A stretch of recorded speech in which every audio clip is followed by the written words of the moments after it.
Naam. Habari yako binafsi. Hii ni Wachokonozi. Bwana, katika habari zilizo trend mtandaoni ni habari ya jeshi la polisi kupitia askari wake kutangaza wamekamata vijana kadhaa wakijihusisha na biashara za dhahabu. Vijana hao wamekamatwa wakiwa wanaisafirisha dhahabu yenye takriban uzito wa gramu 3,000. Kinachodaiwa umesafirisha kinyume na sheria au kinyume cha sheria. Ndio kinachodaiwa na jeshi la polisi kupitia askari wake. Sasa vijana hao ni vijana wa umri mdogo, of course. Nimesikia wana miaka wengine 34, 26, ni vijana wadogo. Sijajua utaratibu huu wa usafirishaji kwa sababu ni mwekezaji kwenye sekta hiyo kwa namna moja au nyingine. Hiki kitu kinakuaje?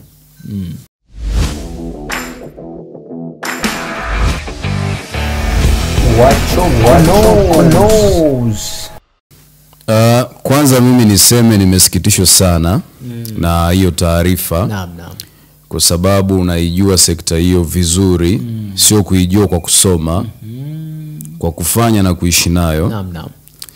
Nimesikitika sana. Kwa sababu ni mhanga pia wa matukio kama hayo. Ndio. Kitu kinachoniumiza zaidi, nchi yetu ni nchi ya, niweza nikasema ina mifumo ya kihuni. Kwa nini mifumo ya kihuni? Wahuni ni watu ambao wanavizia wenzao, wao wanakuja kunufaikia mdomoni. Wale ni wahuni. Alafu wahuni wanaweza wakakufanya ujione kama vile wanakusapoti, kumbe hawakusapoti. Sio, umenipata? Kwa sababu huwezi kuniambia mtu anasafirisha dhahabu yake kwa njia haramu wakati nchi hii mchimbaji mdogo hakuna sehemu benki yote inaweza kumpa fund. Acha benki, serikali yenyewe hakuna sehemu unaweza kwenda ukapewa fund ukiwa mchimbaji mdogo wa madini. Hiyo BOT, iwe huko BOT ambako unatakiwa upeleke madini, hawakupi fund. Lakini challenge iliyopo kwenye biashara ya madini ni kwamba ina riski kubwa.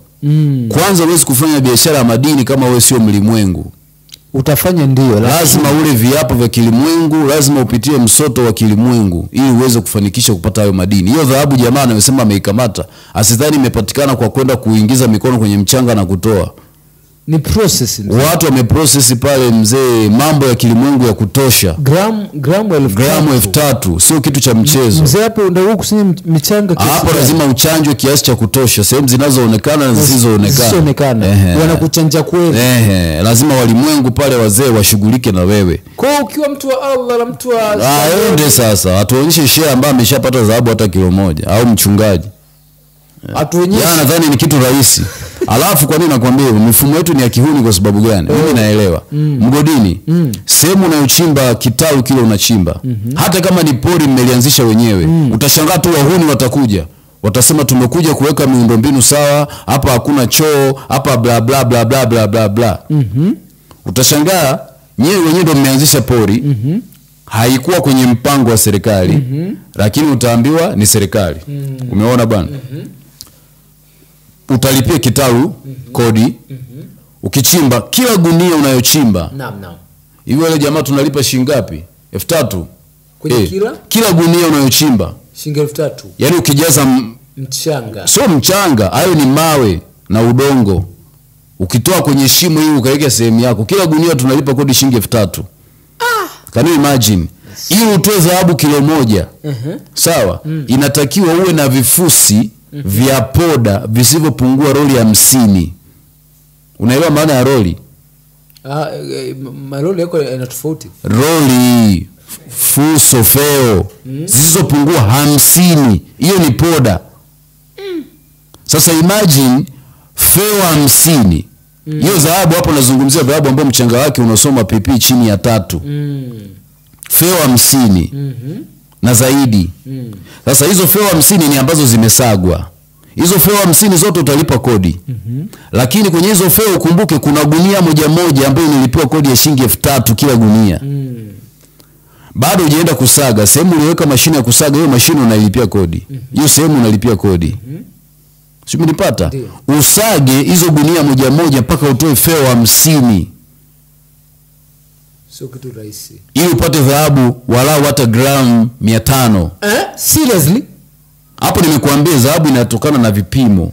Kwa hizo feo 50 unaweza kaambulia nusu ya dhahabu.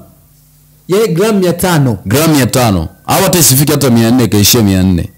Lakini kila gunia umelipa shilingi 3000 kwa sehemu ambayo mimi naifahamu na tunafanya hizo shughuli.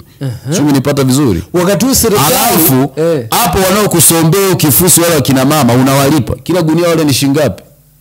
Kila gunia 5000. Akina mama wanaokusombea kila gunia mpaka upate feo 50 unawalipa shilingi 5000. Ni hela yako kutoka mfukoni mbwa wewe. Sio umenipata? Kwa hiyo dhahabu mpaka ipatikane. Alafu mpumbavu mmoja aje aniambie umesafirisha dhahabu kinyume na sheria mama yako. Kwani nani ndege inavyoondoka Nyamongo kila siku saa 4 kile ni kimbele cha sheria? Hapo inapoondoka na madini. Wananchi hawajatuambia ile ni nini. Swali lingine nauliza. Sisi tunachimba dhahabu. Bei anapanga Marekani. Hiyo ni kimbele cha sheria? Kinyume cha sheria. Unajua ndio maana nakwambia mifumo ndio maana mimi nasema hivi. Mimi siku nikiwa rais wa nchi hii hata ndotoni kuna watu wakusanywe mahali lazima walipuliwe. Yaani kuna kizazi lazima kilipuliwe mahali. Maana ukisema ni kinyume cha sheria tumetunga nchi nzima? Hapana. Ni kikundi cha watu ambao kiliamirika kikaenda kikatunga. Unadhani walikuwa na akili timamu? Je, walifanya kitu practically? Unadhani walikuwa na akili timamu? Walishafanya hicho kitu practically? Hapana. Sheria zimetungwa na nani? Zimetungwa na mtu ambaye hajawahi kuchimba madini. Sasa utaniambiaje ni sheria za nchi? Sio sheria za nchi, ni sheria za kikundi cha wahuni waliokaa wakatunga ili kudhibiti wengine. Unajua maskini siku zote anataka kumdhibiti mwenzake asexcel kwenye maisha. Hata yeye anayesema amewashika. Hii ni mentality ya kimaskini. Kwa sababu mimi ningekuwa askari nisingeshika hao vijana. Tungewaescort waende wauze sehemu sahihi. Na ningejiproud kwamba nimeescort kufanikisha ndoto za hawa jamaa. Sio nimeescort, sio eti nimefanikisha kuwadhibiti, naita na waandishi wa habari naongea. Na mimi sijui utaratibu nani alileta kwamba kila kitu kikifanyika waongee mbele ya media. Kwa maana yake kuna kundi ile ni kazi yake. Kuna kundi kubwa la vijana wanataka waingie kwenye biashara ya dhahabu, tayari umewatia dosari pale. Nakwambia hivi ni ngumu mpaka kupata hiyo gramu 3000 mzee. Watu wamehaso. Si mchezo. Nadhani eti imepatikana kirahisi, si mchezo. Mimi haiwezekani mzee niteseke nipate hizo gramu alafu eti nikuleteti kwa sababu ni kimbele cha sheria. My brother, utapigwa juju on my dead body, utaiona. Kwa sababu hujawahi ni support. Mimi nimezunguka nchi hii mabenki na mabenki hawakupi hata 100. Wanakuambia sekta ya madini hatutoi mikopo. Hata 100. Yaani hata uambie naweka nyumba, naweka nini, hawakupi 100. Hawakupi. Mpaka utengeneze connection na fahamiane na watu. Unajua nchi yetu hii mikopo haitolewi kwa sababu za kisheria. Inatolewa unafahamiana na nani, unakula na nani. Bwana tukikupa milioni 10, tunakula 3, tunakupa 7, lakini ukirejesha unarejesha 10. Sio mifumo ilivyo. Sasa anasema sheria gani? Kwani mambo yajulikana, watu si wanajua. Hizi sheria zimetungwa na watu ambao hawajawahi kwenda field. Sasa tunajiuliza vijana hao ambao wanadaiwa wamekamatwa. Wamekamatwa, sijajua kujieleza kwao kukoje. Je, wanazijua sheria? Sio wamekamatwa, wameonewa. Huwezi kumkamata mtu ambaye hujamtengenezea miundombinu ya kufanya hicho anachokifanya. Huwezi. Polisi tu wanatakiwa wa develop akili zao. Watoke kwenye mfumo wa kitumwa ule wa kudhibiti watu. Maana zamani mkoloni alitengeneza mfumo wa polisi kwamba polisi wale manamba wale walikuwa wanavaa vingo vifupi kwamba wadhibiti wa Afrika wenzao. Sasa polisi wetu bado wamechukua hiyo. Yaani ni kitu mimi nimelia nayo for a long time. Kudhibiti wa Tanzania wenzao. Inatakiwa wafike hatua wabadilike. Muache kudhibiti watu, wawezeshe watu. Mimi hata ningemtumia voucher huyo polisi kama angesema tumewakuta vijana na dhahabu, tumewasindikiza kuwapeleka kwenye soko, wameuza dhahabu yao. Hapa mnavyoona wanapokea hela zao. Au tumewasindikiza BOT kuhifadhi dhahabu yao ili waendelee kuchukua mikopo. Lakini tuseme umewakamata kwa sababu najua kitakachofuata watadhulumiwa hiyo dhahabu. Na hakuna hawataachiwa na hakuna mtu atawatetea. Hao wanasiasa wa upinzani unaosikia wanabweka sijui no reform hutawasikia wanatetea watu kama hao. Ni kirere tu kwamba wanataka waende Ikulu wakae. Unaenda kukaa kwa mfumo upi? Iliyotengenezwa na wahuni. Kwa sababu mfumo wanaolilia imetengenezwa yote na wahuni, hawajawahi kwenda field. Hakuna mfumo wa biashara nchi hii umetengenezwa na wafanyabiashara, umetengenezwa na watu wanafunzi walioandaliwa kuwa wafanyakazi. Hizo wanazosema sheria zimetengenezwa na wanasheria ambao wamesoma tu sheria chuo. lakini hajawahi kwenda field kwenye madini. Imagine mtu kama mimi nipeleke nitunge sheria ya madini, nimepitia mateso yote ya kulipa kila gunia shilingi 3000. Kila mama unamlipa shilingi hiyo, yeye ananipa nani? Si ni kujinyima, mtu unajinyima ili ufanye biashara. Unajinyima kila senti unayopata, unajua hii iende sehemu fulani. Hii iende sehemu fulani. Alafu leo umepata kilo moja yako. Alafu mtu uniambie eti umenishika kinyume na sheria. My brother, utaniulia hapo, I'm telling you. You better kill me there. Yeah, I'm telling you. Kwa sababu kwanza kuingia kwa shimoni yenyewe ni riski. Hayo matambiko ya kilimwengu ni riski. Mbwa kawaida hawezi. Wangekuwa wanaweza basi waimba kwaya wote wangekuwa wanachimba madini. Maana wako karibu na Mungu. Hiyo ni mbaya. Sio sehemu ya watu hivi hivi mzee, madini. Sio sehemu ya watu dhaifu. Yana kuambia kuna riski kubwa kuliko unavyofikiria. Riski kubwa, alafu masharti ni magumu. Kwanza utakiwa ukifanya biashara madini utakiwa kuwa na mwanamke zaidi ya mmoja. Masharti yao. Watoto wa Mungu walivyoumbwa hivi. Alafu useme mmoja. Mambo gani?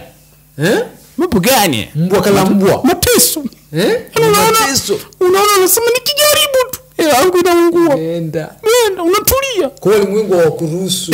Ulimwengu wa kuruhusu. Kitu itasambaa. Alafu mtu anaona wakati mwingine hata utakiwa kuwa na mahusiano na watoto wa kike. Kuwa serious. Sio kuwa serious. Ukikiuka masharti imeisha. Ngome inasepa. Alafu mtu anakuambia eti watakubishia hapo waliofanya biashara dhahabu. Acha waendelee kubisha. Mwenye aliyefanya biashara ile biashara kweli. Aliyefanya kweli. Acha viela vya 500,000. Achana na 300,000. Wanajua wazee wanajua. Wanajua.